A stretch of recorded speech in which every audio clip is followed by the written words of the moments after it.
سبق آموز سٹوریز کے معزز سامعین السلام علیکم۔ سٹوری شروع کرنے سے پہلے آپ سے ایک درخواست ہے کہ اگر آپ نے ابھی تک ہمارا چینل سبسکرائب نہیں کیا تو سبسکرائب کر دیں اور بیل آئیکن کو پریس کرنا مت بھولیے گا۔ وہ بیڈ پر گھونگھٹ اوڑھے بیٹھی آنے والے وقت سے گھبرا رہی تھی۔ آج وہ ایک ایسے شخص کے نکاح میں آ چکی تھی جس کی نظروں میں اس کی ذات محض ایک کھلونا تھی، جو بچپن سے ہی اس کی ہر تکلیف کا وارث تھا۔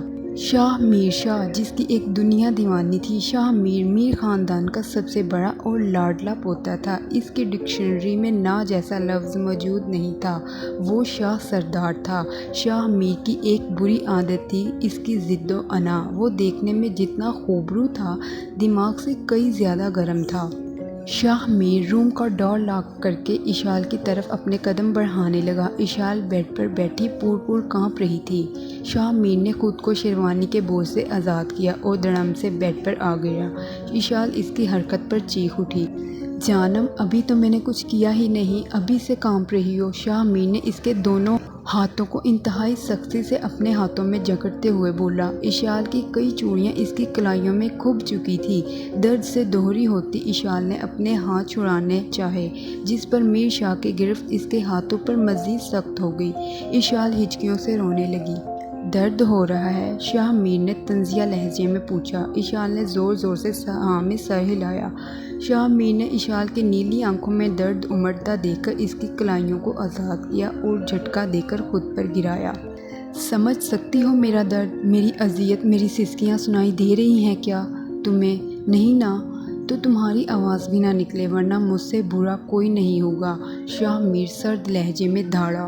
جانتی ہو اذیت کیا ہے؟ آنکھوں کے سامنے جان سے پیاروں کو جان سے جاتے دیکھنا۔ بے بسی کا وہ شاید بے بسی کی آخری حد ہوگی، جب ہمیں یہ پتہ ہو کہ اب اگر یہ انسان چلا گیا تو کبھی لوٹ کر نہیں آئے گا، لیکن ہم کیا کرتے ہیں؟ انتظار کس چیز کا؟ بچھڑنے کا یا پھر معجزے کا؟ میرا ذاتی تجربہ یہ ہے کہ معجزے کا صحیح مطلب ہی ہمیں اس وقت سمجھ آتا ہے جب ہر گزرتے لمحے کے ساتھ ہم یہ دعا کر رہے ہوتے ہیں کہ خدا را کوئی معجزہ کر دے، اس جان سے پیارے کی جان بخش دے۔ پتہ ہے، ایسا لگتا ہے جیسے ہر گزرتے لمحے کے ساتھ ہمارے جسم سے ایک ایک کر کے ہر کوئی سانس نوچ رہا ہو اور کہہ رہا ہو کہ وہ دیکھو تمہارا جان سے پیارا جان سے جا رہا ہے، روک سکتے ہو تو روک لو۔ ہاں، شاید یہی اذیت کی آخری حد ہوگی۔ شاہ میر کی سرد آواز پر اشال کے آنسو مزید روانی سے بہنے لگے۔ شاہ میر نے اپنے گرے کانچ سے آنکھوں سے اس کے دہلانے کو دیکھا، جو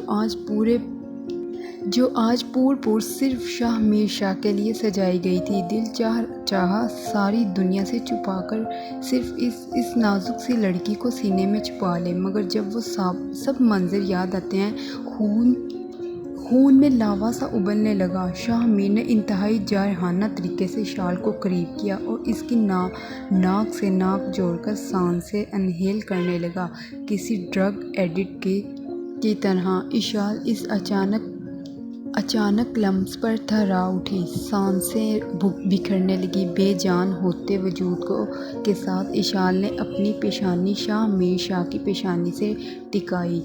اشال کے آنسو شاہ میر کے چہرے پر گرنے لگے۔ شاہ میر اس وقت سب کچھ بھول چکا تھا۔ یاد تھا تو بس اتنا کہ اس وقت اس کی باہوں میں اس کی بیوی، اس کی محبت یا شاید نفرت ہے۔ شاہ میر نے گردن سے دبوچ کر اشال کو قریب کیا اور اپنے اور اس کے درمیان انچ بھر کے فاصلے کو بھی مٹا دیا۔ شاہ میر نے اپنے سلگتے لب اشال کے لپسٹک سے سجے سرخ ہونٹوں پر رکھے اور دیوانہ وار اپنی شدتیں اس پر نچھاور کرنے لگا۔ اشال نے سختی سے شاہ میر کے کرتے کا کالر دبوچا اور دور ہونا چاہا، پر جتنا وہ شاہ میر کو دور کرتی اتنا اس کی شدت میں اضافہ ہوتا۔ شاہ میر بنا رکے بے رحمی سے اشال کی سانسیں خود میں کھینچتا رہا۔ اس سے پہلے اشال حواس کھوتی شاہ میر نے اس کے لبوں کو آزادی بخشی اور بولا، کبھی سوچا ہے ہمارے رشتے کا نام کیا ہے؟